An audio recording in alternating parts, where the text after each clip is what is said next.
Welcome back to another video. Quick question to viewer, क्या आपने कभी सोचा है अलग अलग टाइम फ्रेम पे चार्ट अलग क्यों शो होता है? डेली टाइम फ्रेम पे अप ट्रेंड है तो वहीं 15 मिनट पे वो डाउन ट्रेंड है। एंड हमें क्या फॉलो करना चाहिए, डाउन ट्रेंड करना है या हमें अप ही साइड जाना है?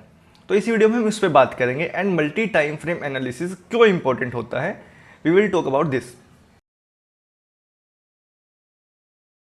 मैं इंडियन मार्केट ज़्यादा करता हूँ तो मैं इंडियन मार्केट के ही बारे में बताऊँगा। एंड इस वीडियो के एंड में मैं आपको एक पीडीएफ दूंगा एंड पीडीएफ बेसिकली मेरे टेलीग्राम चैनल पे मिलेगा। जो टाइम फ्रेम मैं यूज़ करता हूँ वो स्क्रीन पे यहाँ पे आपको टॉप पे नज़र आ जाएंगे। 1 minute, 3 minute, 5, 15, 30, 1 hour, 4 hour, daily, weekly, मैं सारे यूज़ करता हूँ। बट सबका जो भी पर्पज़ है ना वो अलग अलग है, सबका एक पर्पज़ नहीं है, क्योंकि हमें टॉप डाउन मेथड यूज़ करना है। आपने सुना होगा टॉप डाउन एनालिसिस। उसमें क्या होता है कि हमें पहले लंबे टाइम फ्रेम को यूज़ करना है, जो भी बड़ा टाइम फ्रेम होगा जैसे कि वीकली है, उसके बाद हमें नीचे नीचे आते रहना है। ठीक है, वीकली पे हमें इंपॉर्टेंट जोन मार्क करने हैं, डेली पे हमें क्या करना है, 1 आवर पे हमें क्या करना है, एंड हमारा एंट्री और एग्जिट किस पे होगा। एंड इंडियन मार्केट में मैं स्टॉक्स ज़्यादा करता हूँ, निफ्टी भी है, सेंसेक्स भी है, बट स्टॉक्स भी करता हूँ मैं। तो हम स्टॉक्स में देखते हैं हमें मंथली कब करना है। हमें मंथली करना है जब मंथ एंड होगा उसके बाद, यानी कि एक ही बार हमें एनालिसिस करना पड़ेगा, उसके बाद हमें एनालिसिस करने की ज़रूरत नहीं है। ठीक है, ऐसा ही वीक का है। वीक का हमें जो भी इंपॉर्टेंट जोन्स हो गए, जैसे कि मैंने इसमें देखो मार्क किए हुए, सारे वीकली मार्क किए हुए हैं।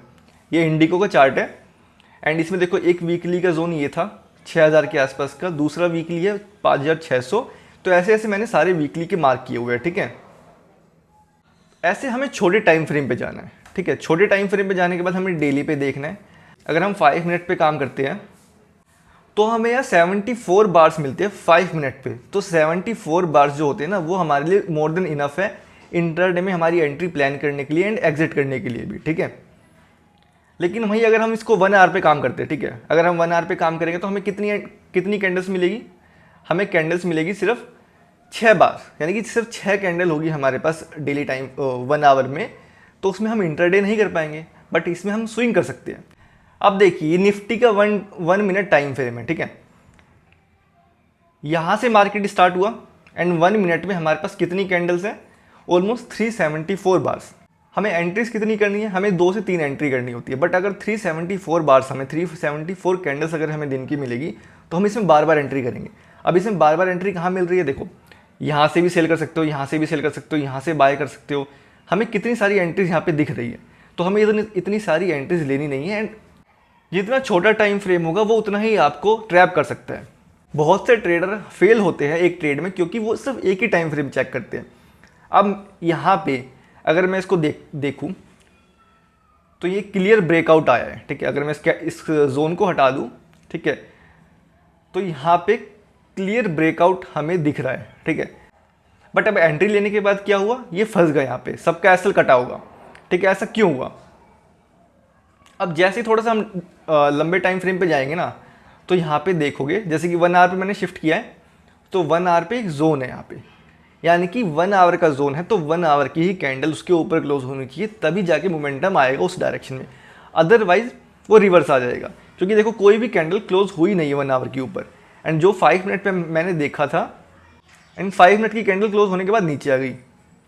अब देखिए ये चार्ट मैंने बनाया हुआ है आप लोगों के लिए कि इंट्राडे में क्या करना है, हमें 15 मिनट पे ट्रेंड आइडेंटिफाई करना है। ठीक है, ये हम 1 आवर पे भी कर सकते हैं। ठीक है, एंट्री हमारी 5 मिनट पे होगी या 3 मिनट्स पे। मैं पर्सनली 3 मिनट करता हूँ। अगर मैं निफ्टी या सेंसेक्स की बात करूँ तो मैं 3 मिनट पे करता हूँ, क्योंकि 3 मिनट पे मुझे बेटर एंट्रीज दिखती है। ठीक है, और होल्डिंग कितनी है?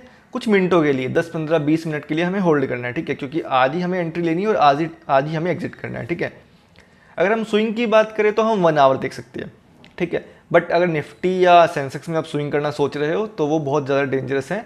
इससे ज़्यादा बेटर है आप कैश में करो या इक्विटी ऑप्शंस में करो। ठीक है, एंट्री हमारा 15 मिनट पे होगा। ठीक है, हमें कितने घंटों तक होल्ड करना है इसको देख लो, यहाँ पे लिखा हुआ है हमें आवर्स तक होल्ड करना है। ठीक है, अब होता है स्विंग डेज के लिए, तो 4 आवर और 1 डे हम यूज़ करेंगे। एंट्री हमारी 1 आवर पे हो जाएगी। हमें होल्ड कितने टाइम के लिए करना है? डेज के लिए करना है। ठीक है, ऐसे मैंने इस पर बनाया हुआ है। इसमें एक और होता है स्कैल्पर्स के लिए। हम स्कैल्पर्स के लिए क्या करेंगे?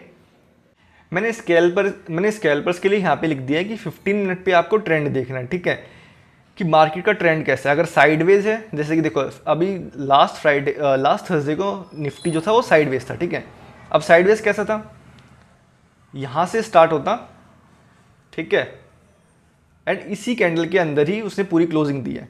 तो हमें क्या करना है, हम 1 मिनट पे जाएंगे। बट देखो 1 मिनट पे कितना ट्रैप कर रहा है, यहाँ पे मार्केट ने ट्रैप किया, यहाँ पे ट्रैप किया, ठीक है, नीचे यहाँ पे ट्रैप किया, ठीक है, और यहाँ पे भी ट्रैप किया है मार्केट ने। तो जितना छोटा टाइम फ्रेम उतनी ज़्यादा ट्रैपिंग होगी, उतना ज़्यादा वो आपको कंफ्यूज करेगा। लेकिन जितना बड़ा टाइम फ्रेम है उतना ही प्रिसाइज आपको ट्रेंड बताएगा, उतना ही प्रिसाइज आपको जो भी सपोर्ट एंड रेजिस्टेंस होगी वो फॉलो करेगा। एंड ये PDF विद प्रॉपर सेटअप आपको टेलीग्राम चैनल पे मिल जाएगा। सो ज्वाइन करना मत भूलना टेलीग्राम चैनल। एंड वीडियो के स्टार्टिंग में मैंने आपसे एक क्वेश्चन पूछा था कि अलग अलग टाइम फ्रेम अलग अलग डायरेक्शन क्यों शो करते हैं। ये बिटकॉइन का चार्ट है 1 मिनट पे, ठीक है। अब 1 मिनट की कैंडल सिर्फ 1 मिनट का ही डाटा शो करेगी, ठीक है। तो इसमें दिख रहा है अभी अप ट्रेंड जा रहा है, लेकिन जैसे हम इसको 5 मिनट पे शिफ्ट करेंगे तो आपको दिखेगा कि अभी ये साइड वेज चल रहा है, ठीक है, down trend to side wedge चल रहा है यहाँ पे। इसलिए वहीं आपको छोटा टाइम फ्रेम छोटी छोटी फ्लक्चुएशन भी दिखाता है, तो इसलिए हमें ज़्यादा उसमें डेटा दिखता है। अब देखिए 5 मिनट पे निफ्टी 50 जो है वो थोड़ा अप ट्रेंड में दिख रहा है, बट अगर मैं इसको यहीं डेली पे कर दूँ ना, तो डेली पे क्लियरली डाउन ट्रेंड में दिख रहा होगा, ट्रेंड लाइन फॉल हो रही है, डाउन ट्रेंड में है। इसका लो ब्रेक होगा, ये और नीचे जाएगा। इसलिए बड़ा टाइम फ्रेम हमें क्लियर इंडिकेशन देता है कि मार्केट का ट्रेंड कैसा है, इसलिए हमें वहीं छोटे टाइम फ्रेम पे एंट्री और एग्जिट प्लान करना चाहिए। थैंक्स फॉर वॉचिंग, मिलते हैं ऐसे ही नेक्स्ट वीडियो में।